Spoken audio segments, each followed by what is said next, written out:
estar aquí, a B de Travel Brand por dejarnos este sitio que además tiene un proyector nuevo que se ve estupendamente y por streaming cámaras nuevas, es decir, que muy adecuado para la ocasión. Y yo creo que además la ocasión lo merece. La ocasión que está pintapará, como canta Sabina, porque yo no hubiera hecho este libro, que además se está convirtiendo en un bestseller. Hace poco estaba con mi hijo, y que también trabaja como yo en la historia esta audiovisual, haciendo documentales. Él es ahora realmente el que trabaja, que ya le toca, ¿no? Y me dijo: papá, no me jodas que vas a ganar dinero alguna vez con un libro. Digo, no puede ser. Así que es probable, porque estamos prácticamente agotando. El libro salió a primeros de agosto y estamos agotando la primera edición, así que seguramente en un par de semanas tendremos la segunda edición del libro. Y realmente ha sido pura casualidad que lo escribiera. Pura casualidad, porque en realidad se debe a dos coincidencias que no tienen nada que ver con mi voluntad. La primera es que Darío Rodríguez, el director de Desnivel y de la librería Desnivel y la editorial Desnivel, se le ocurrió poner un 28 de diciembre, el Día de los Santos Inocentes, se le ocurrió poner un tuit que era una inocentada, que era: ha aparecido la cámara de Irving, el compañero de Mallory, y se ha podido, durante meses se ha mantenido en secreto, y entonces se ha logrado revelar el negativo que había, y se ha visto que había una fotografía en la cumbre del Everest de Irving y Mallory.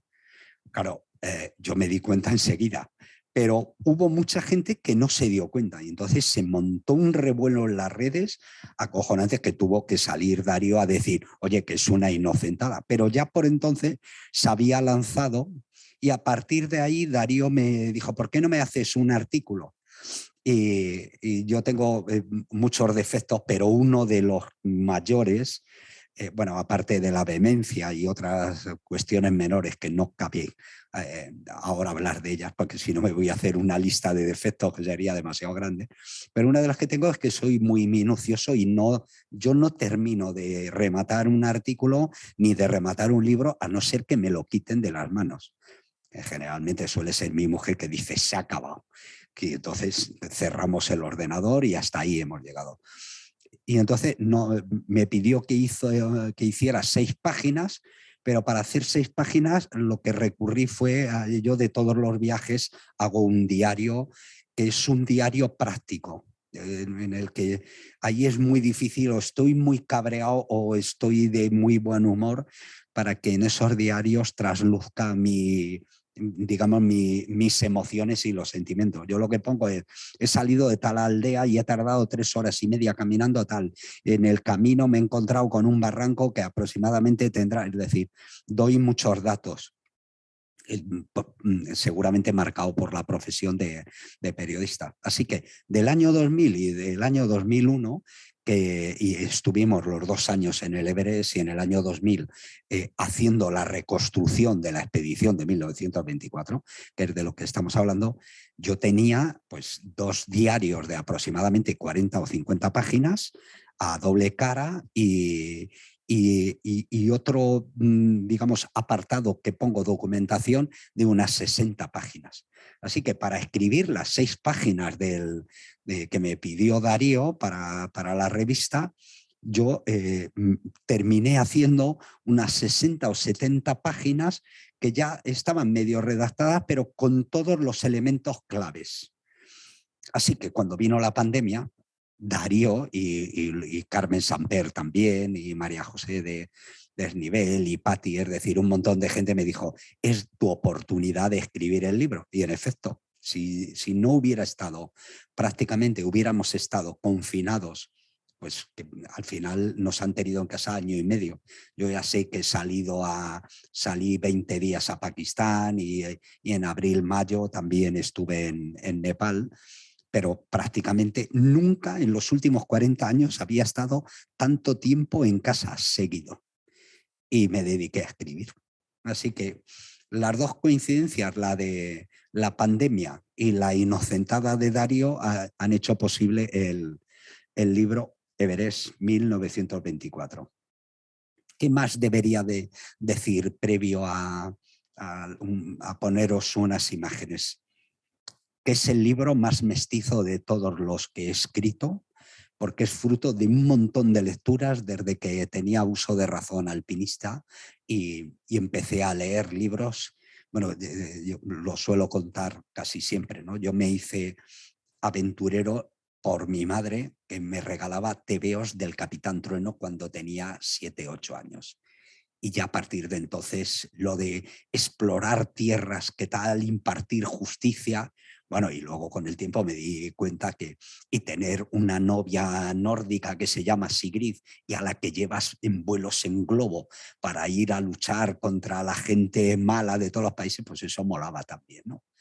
Pero en cuanto tuve uso de razón de ir al monte, que fue muy pronto, empecé a leer libros de montaña y el enigma de Irving y Mallory estuvo presente siempre, ¿no? ¿Qué sucedería un 8 de junio de 1924 cuando dos tipos vestidos con vendas, con trajes de tela, o de fieltro, con gabardinas Burberrys, bufandas, es decir, los vieron, según contó el otro compañero, Noel Odell, que era el geólogo de la expedición? Lo digo porque luego, si queréis, vamos a hablar de seguro que sale Odell, porque es el testigo clave que marca todo lo que ha ocurrido desde entonces. Los vio, según él, a 8.650 metros, en un comunicado que mandó al Times, caminando resueltamente a la cumbre. Luego los cubrió las nieblas, las nubes, y no se volvió a saber nada de ellos hasta mayo de 1999, cuando una expedición de búsqueda encontró el cadáver de Mallory en el Everest. Entonces, bueno, a partir de ahí, por un lado, conocimos algo y por otro lado se abrieron nuevos enigmas de qué pudo pasar. De todo esto, si queréis, si tenéis preguntas, si no, bueno, yo, como dice Paco Umbral, lo que quiero es que me compréis el libro.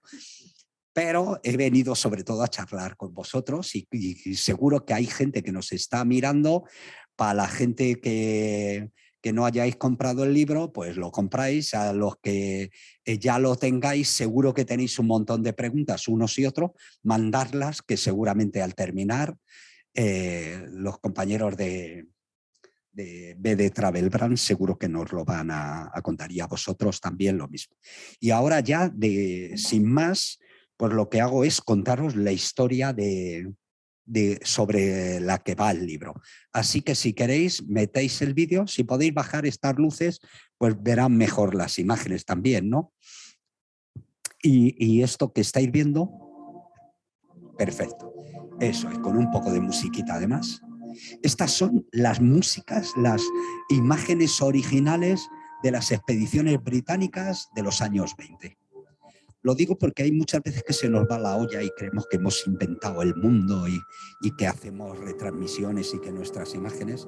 Estos son los personajes de los que os voy a hablar.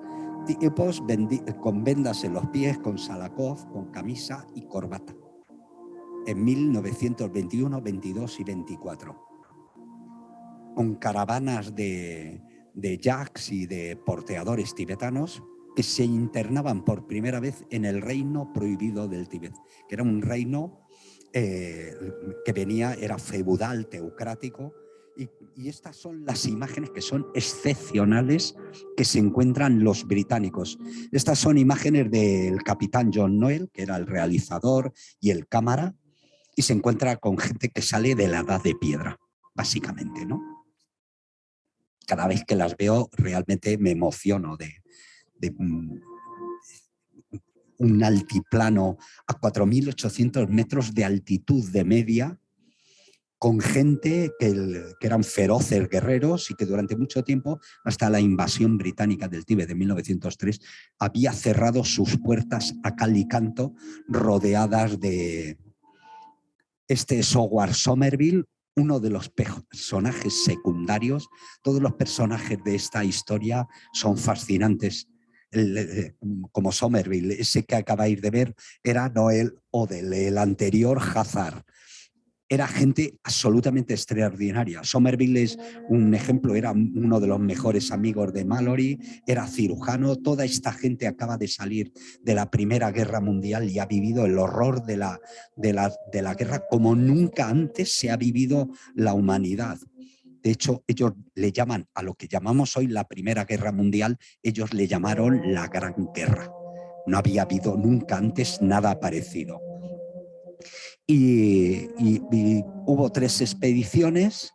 Quisieron hacer la expedición en el año 20, pero se retrasó el Pacto de Versalles. La primera fue en el año 21, en el que lo primero que hicieron fue descubrir el Tíbet y hacer la cartografía de una gran zona que aparte que estaban interesados por cuestiones del Imperio Británico. Estaban hablando de esto es el monasterio de Rongbuk, con la cara norte del Everest al fondo, que estáis viendo, es una montaña colosal, literalmente. Así que en 1921 lo que hacen es, encuentran la montaña. La montaña había sido medida ya en 1856 por los topógrafos británicos y de la India Survey.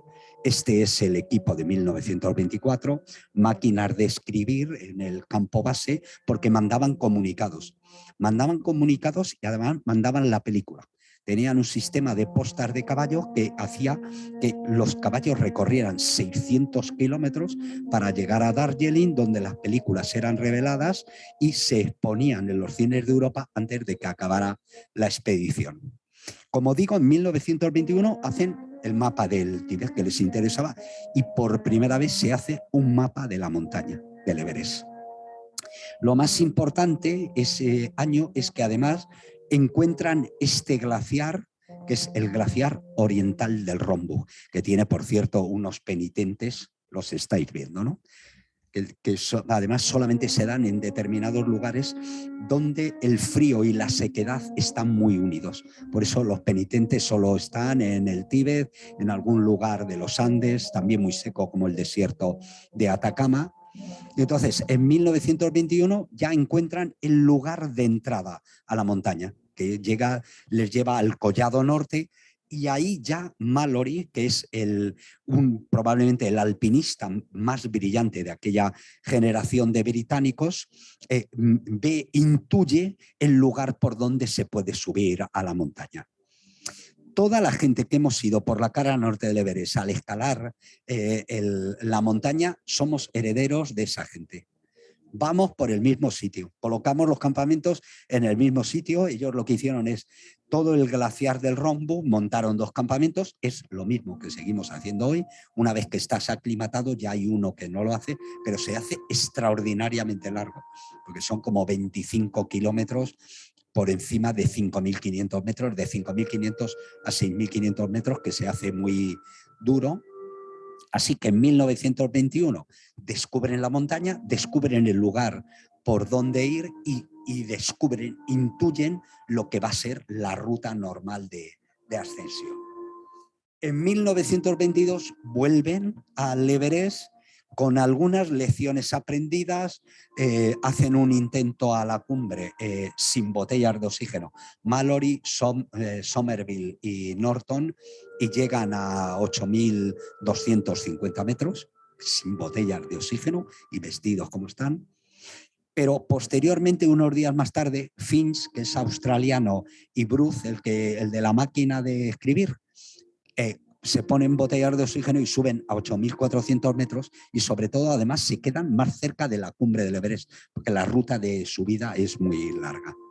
Y en 1924, por tercera y última vez para Mallory, vuelven y entonces ya no hay lugar. Han hecho los mapas, han traído informes sobre las plantas, los animales que crecen, han batido los récords de altitud, ya solo queda subir a la cumbre.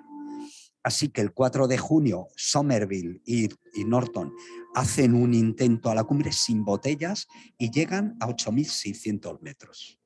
Ese récord va a ser mundial hasta 1978. Y 4 días más tarde,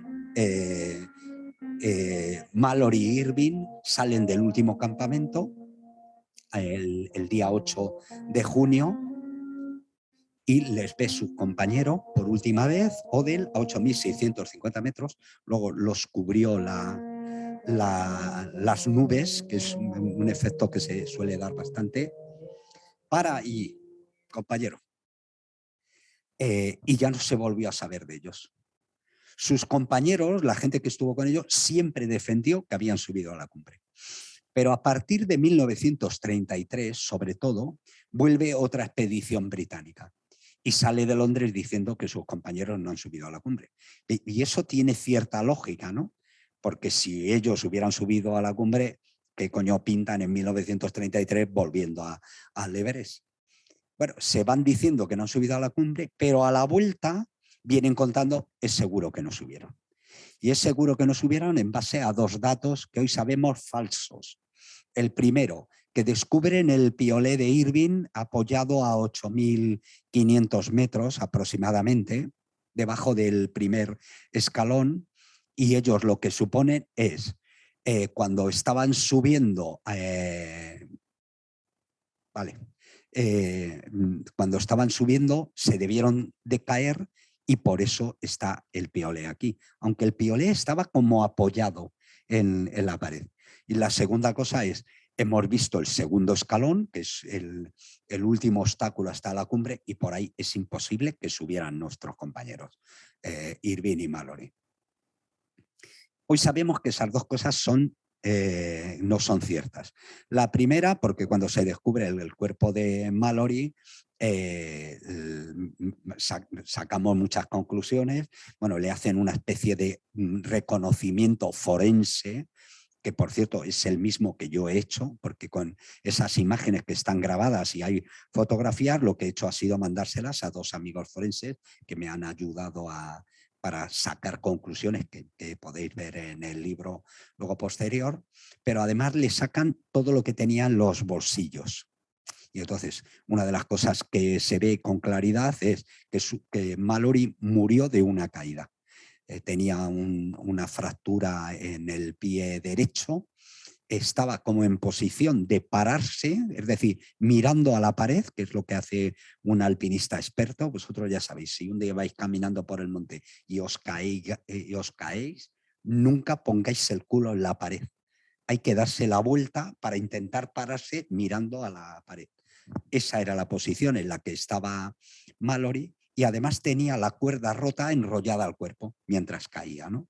Así que de ahí caben extraer algunas conclusiones. La primera, no cayeron desde 8.500 metros porque el cadáver fue encontrado a 8.160, 8.160 y 8.200 metros, porque caerse 400 metros hubiera dejado el cuerpo de Mallory descoyuntado directamente. Y no tenía golpes de una caída de decenas de metros.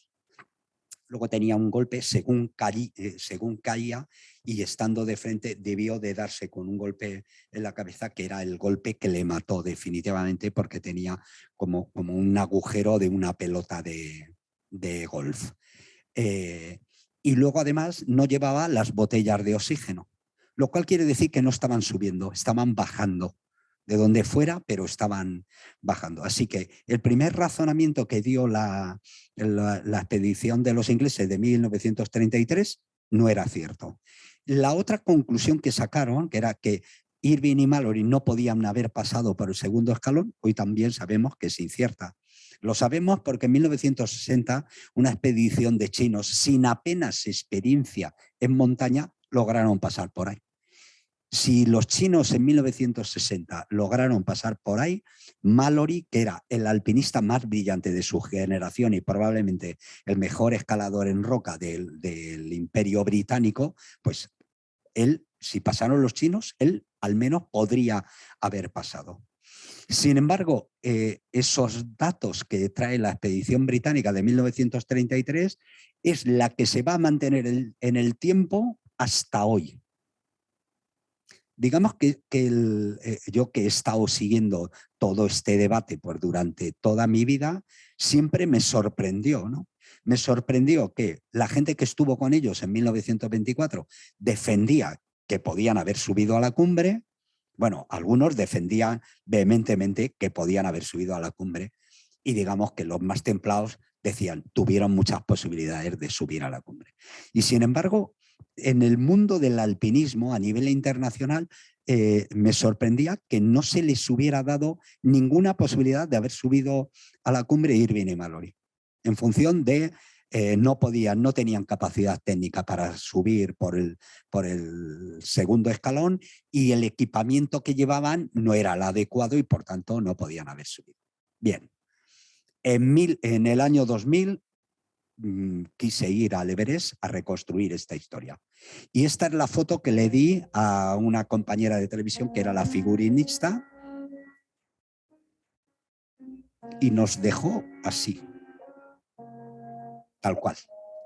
Carmina Rodríguez, que es la compañera de televisión que le dedicó casi un año a hacer esos trajes, muchas veces yendo al rastro comprando prendas viejas para luego coserlas y otras que salen de los lugares que el cine utiliza para recreaciones, pues los Salakov, y utilicé a 3 compañeros. Este sería Odell, que es Josu, Josu Berece Artúa, el del este es Oscar Cadiac, catalán, el que haría de Mallory, el del centro era, era Alberto Zerain, que murió hace 3 años en el Nanga Parbat, que haría de Andrew Irving. Y lo que hicimos fue reconstruir la historia, vestirlos como iban ellos aproximadamente, porque pusimos en los trajes por dentro un poco de pluma para que no se me murieran de frío, no era cosa de... Pero aún así subieron algunos de ellos a 8.500, 8.600 metros, sin utilizar bombonas de oxígeno. Y lo que hicimos fue filmar la reconstrucción, es decir, hacer una película con técnica documental. Estuvimos filmando exactamente en los mismos sitios donde fueron ellos. Digamos que utilizamos algún truco cinematográfico, como por ejemplo las cuerdas. Ellos utilizaban cuerdas de cáñamo, por eso se les rompió en la caída, son cuerdas de fibra vegetal, y nosotros utilizamos esta cuerda que tiene pinta de ser de cáñamo, pero que es una cuerda de escalar moderna, por si se me caía algún tipo, que no se nos rompiera la cuerda, ¿no? Pero digamos que en el resto estuvimos filmando, como podéis ver, llevábamos cámaras de filmar que pesaban 25 kilos y el trípode otros 25 kilos y los subimos a 8.000 metros. A partir de ahí ya filmamos con cámaras de vídeo. Digamos que todo lo que llevan colgando encima ellos, las botas son de cuero, los crampones eran de 10 puntas y nos los hicieron especiales, y los piolés, que son más altos, también nos lo hizo una fábrica italiana expresamente para la filmación. Las tiendas nos las hizo una fábrica zaragozana, Altus, que hizo igual, no eran de lona las tiendas, pero sí aproximadamente con los mismos tamaños y demás. Esto recrea el ataque a la cumbre. Esto es importante porque lo que hicimos fue filmar desde el lugar donde los vio Odell aproximadamente, para demostrar que no estaba equivocado Odell cuando dijo que los vio en el segundo escalón, porque mucha gente como Messner lo que decía es que se había confundido el primero con el segundo escalón. Y entonces filmamos en un ángulo en el que se ve con claridad que el primer escalón y el segundo están muy diferenciados, y que un geólogo que estaba haciendo el mapa geológico del Everest era el menos indicado para confundirse ese día, ¿no? Recreamos también las notas que Mallory mandó a Odell diciéndole hace un tiempo excelente. Esto es cuando están mirando los 2 escalones, en el que le contaba las grandes esperanzas que tenía de hacer cumbre al día siguiente. Bueno, íbamos a filmar una película documental que luego vendimos, además, Televisión Española vendió a la BBC, porque fuimos los primeros en reconstruir esta historia que este año y el año que viene, el siguiente, vamos a oír y vamos a estar hasta arriba. Bueno, esto lo hicimos en el año 2000. Pero el apartado de reconstruir esa historia era solo una de las cosas que pensábamos hacer, porque la otra era, queríamos que nuestro compañero Juanito Oyarzábal, que tenía los 14.8000, tuviera los 14.8000 sin bombonas de oxígeno. Entonces le faltaba nada más que el Everest, porque la vez que subió al Everest utilizó botellas de oxígeno en la última parte, a partir de 8.200 metros. Y entonces fuimos con Juanito y, además de filmar, de querer que nuestro compañero subiera sin bombonas de oxígeno, que siempre en el Everest, ya sabéis, prácticamente el 1% de la gente que sube al Everest sube sin bombonas a día de hoy. No, quiero decir que es una historia complicada en el que estás al límite de la altitud tolerable por el ser humano. Bueno, pues además de todo eso, queríamos retransmitir en directo esta historia por los canales de Televisión Española e hicimos, yo creo que prácticamente la primera retransmisión mundial de una aventura como esa, como subir al Everest. Contábamos noticias, no todos los días, pero casi todos los días, a los servicios informativos, y los días de cumbre conectamos con el canal 24 horas y con el canal internacional de Televisión Española. Me parece que os lo he dicho antes, pero os lo digo también ahora. Cada vez que una expedición va por la cara norte del Everest, sigue los pasos de la expedición de los británicos. En realidad seguimos los pasos de Mallory, que fue el alma, el ingenio que tuvo para trazar el lugar por donde se sube. Así que montamos el campo base avanzado en lo que ellos llamaban el campo 3, pero que da igual, es el mismo lugar. El campo 1, que ellos llamaban campo 4, se montaba en el Collado Norte, que es esta subida, que es, digamos, uno de los tramos más peligrosos. Ahí perdió Mallory en 1922, una luz se llevó a 7 sherpas que murieron, bueno, se llevó a 9, lograron sacar de la nieve a 2. Y el campo 4, que es esas tiendas de ahí, a 7.010, 7.020 metros, y a partir de ahí en realidad comienza la escalada. En verdad, este es el campo del Collado Norte a 7.010, y luego la ruta va por el fondo, por esa arista que lleva a otra arista nordeste, que es un filo a partir de 8.500 metros aproximadamente. Bueno, nosotros que ya teníamos conexión satélite, pues teníamos cosas como esta que ellos no tenían. Nosotros entrábamos y veíamos la previsión del tiempo en directo. No era, en el año 2000 no era tan fina como hoy, que te dicen hora por hora, pero sabes que aproximadamente el monzón está entrando, que hay una borrasca, espérate un día, mañana mejor, en fin, ese tipo de cosas que ellos no tenían. Y la verdad es que el año 2000 se nos dio todo estupendamente. Filmamos con la cámara de cine en blanco y negro hasta 8.000 metros, mandamos imágenes y tuvimos un tiempo realmente bueno hasta el ataque a la cumbre. Que ese día cambió el tiempo muy bruscamente y además no se ajustaba a lo que habíamos recibido, y a 8.600 metros, bueno, este es el pobre de Zerain, de Alberto, que era uno de los tipos más fuertes que hemos tenido, y sabéis, murió en el Nanga Parbat intentando la cresta de los Macenos en una luz que los sepultó.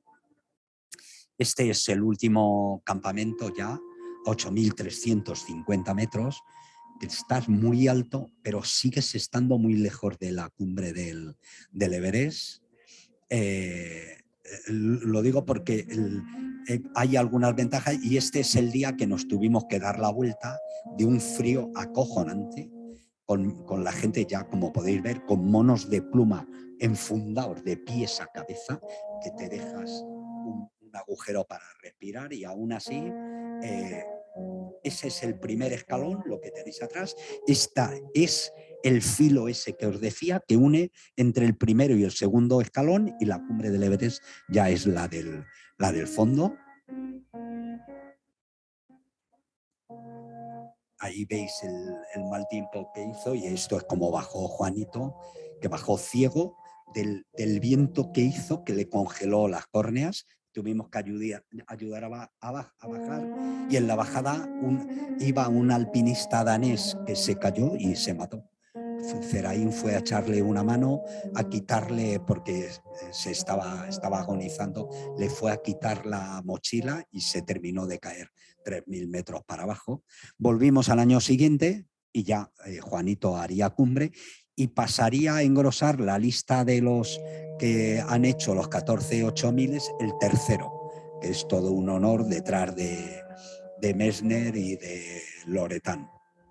Allí dejamos La tempestad de William Shakespeare, porque el documental que rodamos se titulaba De la misma sustancia de los sueños, que es lo que cuenta en un poema. Y allí veíais dos personajes, dos puntitos, porque estas imágenes las mandamos en directo desde la tele. Ahí se ve el segundo escalón, que es este, y el primero, está la arista que os decía, y ellos aparecieron por aquí. Apareció el cadáver de Mallory, ya os he contado, a unos 8.160, 8.200 metros, y apareció momificado prácticamente. Tenía roto el... Páralo aquí si quieres. Tenía el pie derecho roto, de una fractura, probablemente cuando se cayó. Ese fue el primer impacto. Luego siguió cayendo.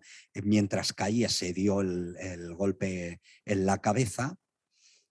Pero es probable, bueno, todas esas imágenes se las mandé a los forenses, pero es probable que no muriera instantáneamente.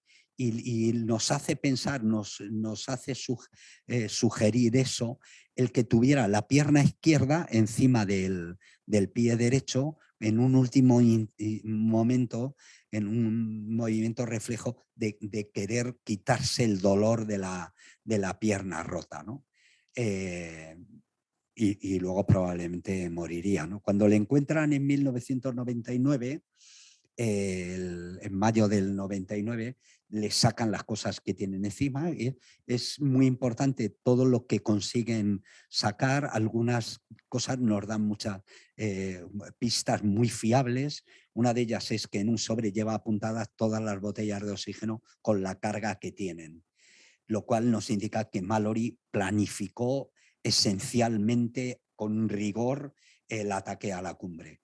¿Y por qué? Bueno, y eso además nos demuestra otra cosa, que una cosa lleva a la otra, que podían elegir entre 2 y 3 botellas y que sabía cuáles eran las botellas que más carga de oxígeno tenían. Con lo cual, digamos que tenían posibilidad, cada botella de oxígeno, dependiendo del flujo, podía durar entre 4 horas, 4 horas y media aproximadamente. Lo cual quiere decir que si llevaban 2 botellas, tendrían como 9 horas, aproximadamente 8 o 9 horas, para utilizar botellas de oxígeno artificial, y si llevaban 3, pues se nos va a 12 o 13 horas. Lo digo porque es importante, bueno, si leéis luego el libro, para llegar a las conclusiones. La primera es decir que la posibilidad de que llegaron a la cumbre o se quedaron muy cerca es la hipótesis, en mi opinión, más real y la que mejor encaja con todos los datos que conocemos hoy en día, que es por qué no llevaban botellas de oxígeno, por qué llevaban las gafas de sol metidas en el bolsillo, porque bajaban tarde o bajaban anocheciendo, porque si no, sus compañeros anteriores, Norton y Somerville, habían bajado Norton bajó ciego porque no se puso bien las gafas. Y eso lo sabía porque cuando se cruzaron en el camino, unos bajaban y otros, a Norton le tenían que ayudar a bajar los Sherpas porque bajaba ciego. Así que Mallory y Irving no hubieran cometido esa misma torpeza, ¿no? Así que era de noche o estaba ya atardeciendo y no les hacía falta las gafas. Y luego el cadáver de Mallory no llevaba el baste metálico para llevar las botellas de oxígeno, lo cual quiere decir que habían consumido todo el oxígeno y ya no tenía ningún sentido, llevaron un peso que era innecesario, lo dejaron. Así que eso se carga todas las hipótesis, digamos, de los negacionistas, ¿no? Ahora que está la palabra de moda. Y luego se carga de paso otra infamia que durante algún tiempo se dijo, la posibilidad de que Mallory hubiera subido a la cumbre sin su compañero, que le hubiera cogido el oxígeno a su compañero y hubiera hecho el cumbre.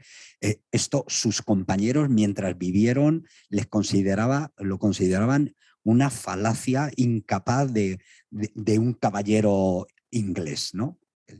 Y eso se lo carga porque iban atados a la cuerda, porque la cuerda la llevaba Mallory enrollada según caía en la cintura y se había partido, lo cual quiere decir que Irving estaba al otro lado y probablemente el cadáver de Irving no esté muy lejos de donde se ha encontrado el de Mallory. Y por último, y por eso acabo con esta fotografía, esto es el Mallory y su mujer en tiempos de guerra, en uno de los permisos que le dieron a Mallory. Era un matrimonio joven, se casaron justo unos días antes de empezar la Primera Guerra Mundial. De hecho, querían irse de vacaciones a Europa y no pudieron irse, se fueron a pasar unos días por Inglaterra y los pilló la policía durmiendo en la playa o tal y los arrestó por si podían ser espías alemanes. Lo digo porque en el transcurso ese entre 1914 y 1921 tienen 3 hijos, siguen muy enamorados, aunque Mallory está pensando qué va a ser de su futuro. Mallory, cuando muere, le faltan 10 días para cumplir 38 años, una edad que por entonces se consideraba muy mayor para escalar una montaña como el Everest. Eso hoy en día nos puede parecer raro porque tenemos himalayistas de 50 y 60 años extraordinarios. Bueno, tenemos en España Carlos Soria, que ahí sigue intentándolo, montañas de 8.000 metros, ¿no? Pero por entonces, que los hombres vivían mucho menos que hoy en día, un tipo de 38 años se consideraba ya mayor y sabía que era su última oportunidad. De hecho, su idea era ser escritor, era ya profesor, daba clase, él tenía la vida enfocada ya para lo que iba a ser su futuro, aunque sabía que subir a la cumbre del Everest le iba a proporcionar seguramente un ascenso en su categoría social y en su categoría profesional, ¿no? Pero aún así, antes de ir a la expedición, no tenía claro en 1924 si iba o no. Y el empujón se lo dio Ruth. Para Ruth, cada expedición para ella era absolutamente amargo por la cantidad de tiempo que pasaban separados, ¿no? Yo algo de experiencia de eso tengo. Sí, aunque mi mujer sostiene que nos ha ido también el matrimonio precisamente porque lo hemos amortizado al 10% aproximadamente, ¿no? Pero para ella sobre todo, porque se tenía que hacer cargo de los 3 niños, aunque la ayudaban sus padres, era un matrimonio joven y luego entre el año 22 y el 24, como no tenían dinero para la expedición, a Mallory le obligaron a dar conferencias por toda Europa y por Estados Unidos, con lo cual venía de una expedición y el poco tiempo que pasaba en casa lo pasaba dando conferencias por todo el Reino Unido y luego 2 meses o 3 meses perdido por Estados Unidos, ¿no? Y eso lo llevaba mal, pero, y por eso acabo con esta fotografía, y ahora ya iniciamos el debate o lo que queráis, porque quien le da el último empujón para ir a la expedición de 1924 es Ruth. Y el argumento que da es irreprochable. luego si leéis el libro veréis que es el mismo que me dio Juanjo San Sebastián, que es como un hermano para mí, un compañero de Alfilo de toda la vida, cuando tuvo el accidente de 1994 en el K2. Y Rull lo que le dice es mejor que vayas porque no te vas a perdonar nunca en tu vida si esta vez tus compañeros suben a la cumbre. Así que no deja de ser paradójico, ¿no? Que un matrimonio que se quiere, que hasta el final están unidos y que además la desaparición de Mallory va a marcar a toda la familia. Ya sabéis, ¿no? El hijo, John Mallory, que no conoció al padre porque tenía, me parece que 1 año y medio o 2 años cuando desapareció. En unas declaraciones cuando tenía 80 y tantos años, dijo, hubiera preferido tener un padre conmigo toda la vida que no un personaje famoso. Y el nieto de Mallory, que se llamaba George Mallory, subiría a la cumbre del Everest años después, en 1995, me parece que fue, por la ruta de su abuelo, y dejaría en la cumbre la foto de sus abuelos, que me parece que es precioso, ¿no? La historia, para cerrar toda esta historia, porque en definitiva la historia que he querido contar es la historia de unos personajes extraordinarios, como hoy en día es imposible que vuelva a suceder, de una época que ya pasó, cuando buena parte del mundo todavía estaba hecha de espacios en blanco en los mapas y donde el alpinismo, el himalayismo era aventura, exploración, y esta gente iba desde luego a subir a la cumbre del Everest, pero sobre todo iba a conocer. Quería conocer el mundo, quería situarse, y por eso la mayoría de la gente que salió de la Primera Guerra Mundial, para ellos el Everest no era una aventura a la desesperada, sino más bien todo lo contrario, era la tabla de salvación donde olvidarse de todos los horrores de la guerra. Así que yo he terminado y ahora tenéis vosotros la palabra. Así que muchas gracias.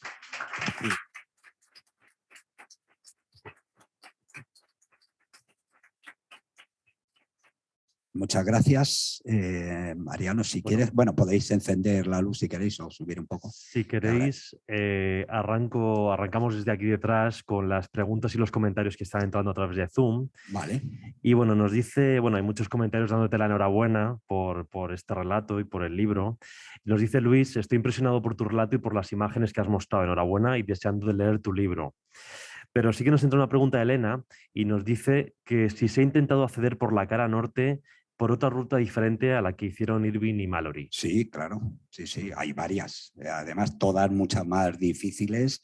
La ruta Horbein, por ejemplo, que esa ruta la intentamos también en Alfilo, con Alberto Iñorrategui, Juan Vallejo y Ferran Latorre, me parece.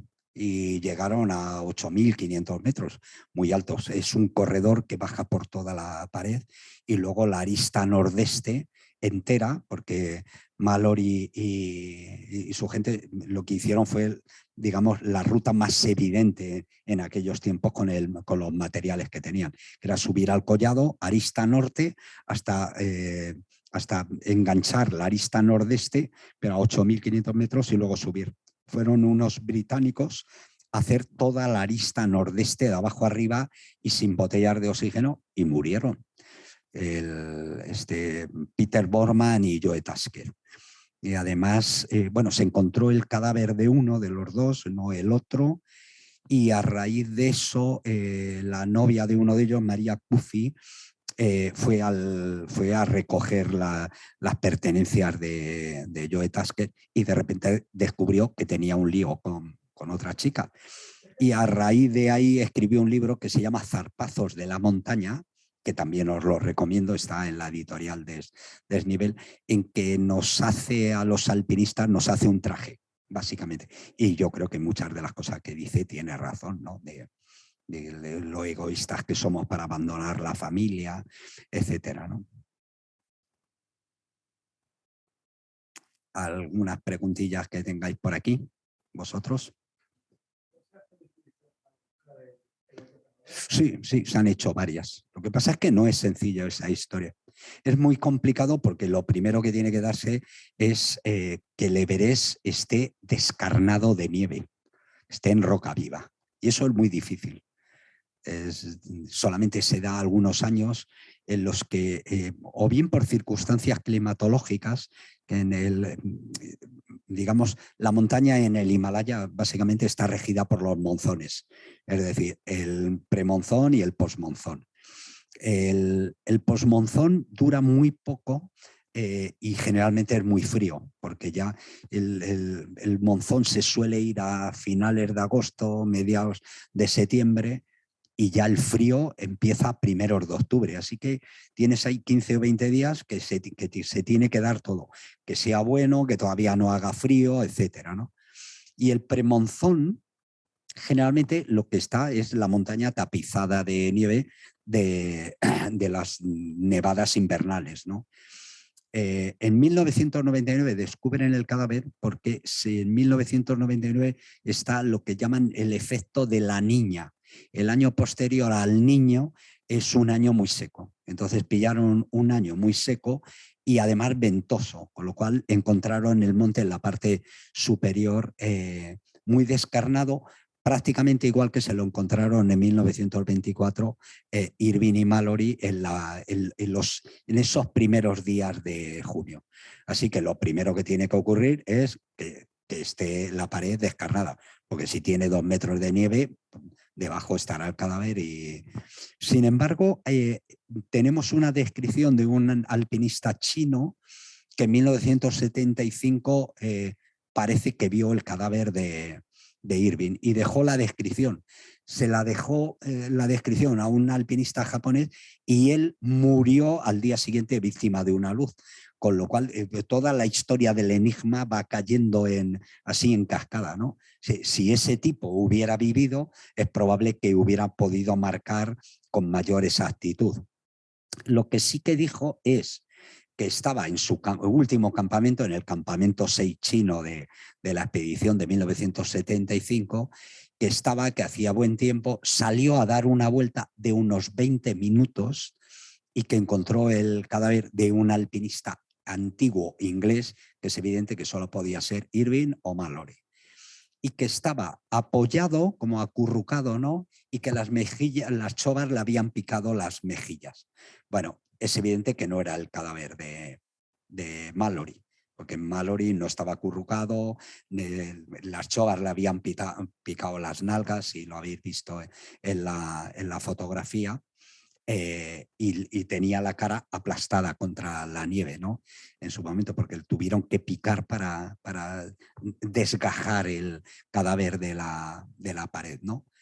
Así que si alguien va un día, lo primero que tiene que hacer es encontrar el campamento 6 chino de 1975, que eso más o menos se sabe. Colocas ahí 5 personas. Eso es. Hombre, hoy además tenemos drones, con lo cual podrías Así se encontró el cuerpo de Mallory, de esta forma. Pero claro, seguro que vas a tener que montar varias expediciones antes de que des con el cuerpo de Irving. Y luego, y en los últimos tiempos, y creo que a partir de estos años más, porque va a haber mucha historia por el centenario de la muerte de Irving y Mallory, los chinos creo que no están por la labor de que nadie toque nada por allí arriba, y menos que se lleve la cámara de Irving, que ellos es su territorio. Me explico. Es decir, que ahí yo creo que no va a ser fácil encontrar el cuerpo de Irving, no va a ser fácil que tenga la cámara, porque se cayeron. A lo mejor la cámara se fue a otro lado, o la cámara se abrió, en cuyo caso se ve el negativo, o el negativo después de tanto tiempo, después de un siglo, con que haya 2 o 3 días de buen tiempo y empieza a entrar agua dentro de la cámara, pues es decir, a mí me parece que eso es digamos, que el dejar toda la posibilidad de este debate, que es lo que me ha llevado a escribir el libro, en manos de que un día se encuentre la cámara, me parece, además de improbable, me parece un poco, como diría, estúpido. Porque durante tantos años se les ha ninguneado a estos alpinistas británicos que yo creo que conviene empezar así, poniendo cada cosa en su sitio. Y luego vemos dónde nos lleven. Por ejemplo, sería mucho más interesante encontrar los bastes metálicos donde llevaban las botellas de oxígeno. Porque si se encuentra un día y se sabe a qué altura está el baste, quiere decir que eso sería el lugar donde llegaron con botellas de oxígeno. Eso es. Y a partir de ahí, que yo creo que podría ser, si les vieron a 8.650 metros y todavía les quedaba algo de oxígeno, quiere decir que perfectamente podían haber subido a 8.700, 8.750 metros de altitud, lo que te deja a 100 metros de la cumbre del Everest. Y entonces la pregunta sería otra diferente, que es, ¿esos alpinistas británicos a 100 metros de la cumbre del Everest se les acaba el oxígeno y se dan la vuelta o siguen subiendo? Que es una pregunta completamente diferente a las que hasta ahora se hacía el alpinismo mundial, que es no tuvieron ninguna posibilidad.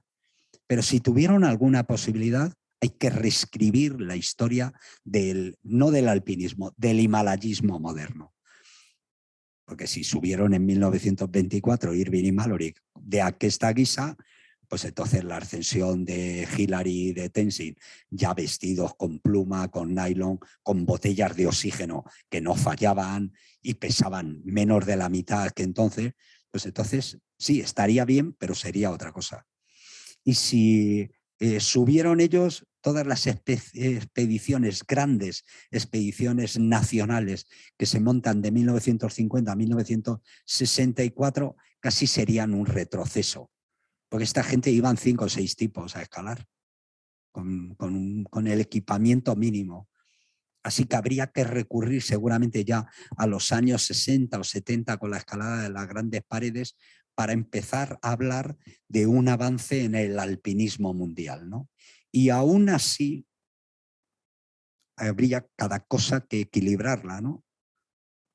Porque esta gente, como dijo Mallory, que cuenta al respecto del equipamiento que llevaban, ¿no? Dice, íbamos a 7.500 metros y empezó a hacer viento y tuvimos un poco de frío. Cuenta, iba él con Moses, otro de los personajes secundarios. Dice, y yo paré para ponerme una camiseta fina de seda.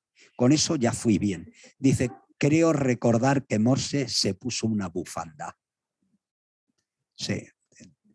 Pues quiero decir, buena parte de toda esta historia, el impulso me lo dio que tuve tiempo de sentarme a escribir, ¿no? Y yo creo que hacer un buen libro en el que doy todo lo que tengo dentro de conocimiento, pero nunca he olvidado, no pretendo ser neutral con el libro, porque amo el alpinismo clásico, amo estos siglos este siglo de exploración británica romántica que tiene que ver con el Everest, pero también con el Polo Norte, con el Polo Sur, ¿no? Así que, y eso lo cuento desde el primer momento, pero no he sido neutral, pero he sido ecuánime. Quiero decir, en el libro no vais a encontrar respuestas. Lo que espero es que os abra una puerta a la curiosidad y que detrás de cada historia de estas lo que hay es personajes secundarios fascinantes, como Morse, el que exploró el Yarlung Sanpo y al año siguiente se estaba dejando porque le amputaron algunos dedos en 1922 en el Everest. Y en el 24 se apunta otra vez y su jefe se lo niega como diciendo, no seas tonto, si todavía no se te han curado los dedos, ¿no? O Somerville, el cirujano que le ofrecieron el mejor puesto de cirujano en Londres porque tenía la experiencia de 5 años de guerra amputando, cortando, cosiendo a los soldados y se terminaría haciendo uno de los mejores cirujanos del Reino Unido y le ofrecieron un buen puesto en Londres y se quedó en la India operando y ayudando en una misión católica, ¿no? Es decir, o Teddy Norton, que luchó en la Primera Guerra Mundial y lo milagroso es que pudiera llegar a 1924 porque participó en todas las batallas imponentes en las que morían 3/4 de un batallón en la primera entrada en combate, ¿no? En la batalla de Somme y la de Verdún murieron 1 millón de jóvenes en cada una de ellas. Es decir, era absolutamente terrorífico, ¿no? Así que lo que he pretendido es precisamente recuperar eso que se llama ahora la memoria histórica. Yo simplemente le llamo memoria. Recordamos la memoria de las cosas que han sucedido tal y como sucedieron. Y luego vosotros llegar a las conclusiones, lo que queráis. Pero yo sé que mucha gente lo que hace es tirar de los hilos. Bueno, ¿y qué pasó con Norton o con Somerville o con Noel Odell, el geólogo al que todo el mundo prácticamente le ninguneó? Pues se tenía que haber equivocado. Pues a lo mejor no se equivocó y lo vio donde él dijo. ¿Y por qué se va a equivocar un geólogo si yo en 5 segundos de abrirse una nube en el Everest sé colocar cada elemento en su sitio? Eso es el segundo escalón. El primero, ese nevero que se ve, es el corredor Horbein. Es decir, ¿por qué un geólogo se iba a equivocar? Y desde luego no tenía ningún motivo para hacerlo. Y eso es lo que he pretendido. ¿Alguna Muy bien, preguntilla? Sebas. Sí, siguen entrando comentarios y yo creo que coincido con lo que dice Gerson en este caso. Me ha encantado tu intervención, deseando de leer el libro y gracias por compartir esto con nosotros. Y luego Alfonso nos pregunta también, que yo creo que has estado contestando antes a esta pregunta, y es que se ha hablado menos de Irving y más de Mallory, que si había algún motivo. Yo creo que los motivos los has expuesto antes. Bueno, los motivos son que Andrew Irving tiene 22 años. Es decir, digamos, la putada para Irving es que es un chaval que es la primera expedición que hace y va a morir. Y sin embargo, a mí me parece, en contra también de muchas de las veces que se ha hablado, que tiene toda la lógica que Mallory se lleve a Irving con él, porque es el tipo que más sabe de las botellas de oxígeno. Los equipos de oxígeno en aquel momento eran muy deficientes y daban muchos problemas. Y Mallory, por la experiencia de 1922, había llegado a la conclusión de que si querían subir a la cumbre a toda costa, y ya era la última oportunidad que tenían, tendría que utilizar bombonas de oxígeno. Y el que podía garantizarle que los equipos no fallaban era Irving. Pero Irving prácticamente no tiene experiencia montañera. Es un tipo muy fuerte, es un remero de Oxford que está estudiando ingeniería y que dejó, igual que ocurre con la familia de Mallory, la familia de los padres de Irving quedaron desolados. De hecho, mientras vivió, no sé si fue el padre o la madre, colocaban todos los días una vela en la puerta de su casa para iluminar el camino de su hijo de vuelta a casa. Es realmente estremecedor, ¿no? Así que esa es la razón. Y luego, además, digamos que la estrella rutilante de esas 3 expediciones es Mallory, por muchas razones que no he dicho, porque no os voy a contar el libro para que os terminéis comprando el libro, pero porque además de ser alpinista, Mallory era mucho más que alpinista. Era un aventurero, un explorador, era un profesor, era un socialista fabiano que quería e imaginaba un mundo ideal diferente al que estaban viviendo, que no digamos que todos ellos vivían la época dorada del imperio victoriano, pero ya el imperio estaba decayendo después de la Primera Guerra Mundial y él no participaba tanto en la idea de que hacían aquello por el imperio, sino que hacían aquello por el ansia de conocer, que de alguna forma eso se lo deben al imperio. Cuando el imperio británico controla la India y buena parte del mundo inexplorado, les está dando la base y las razones y los argumentos, pero también los medios técnicos, pues para hacer la mayor hazaña geográfica del siglo XIX y XX, que es la medición de toda la cartografía del subcontinente índico y la medición de las montañas más altas de la Tierra. Así que ellos, aunque no eran nacionalistas ingleses, por decirlo así, Mallory Es un tipo que está en el grupo de Bloomsbury, es un grupo intelectual, cultural, de escritores, de economistas como John Maynard Keynes y el hermano, que son amigos al mismo tiempo de Mallory, en una época en la que, por un lado, la rígida moral victoriana los tiene presos, ¿no? En todo lo que tiene que ver con la mujer, con las relaciones sexuales, etcétera. Pero sin embargo Mallory está en la otra orilla. Es de la gente que rechaza la hipocresía, eso que dijo el duque de los Abruzos, ¿no? Rechaza la hipocresía de los hombres civilizados de una sociedad puritana que dice unas cosas y hace las contrarias, ¿no? Así que para ellos el Everest es la tabla de salvación.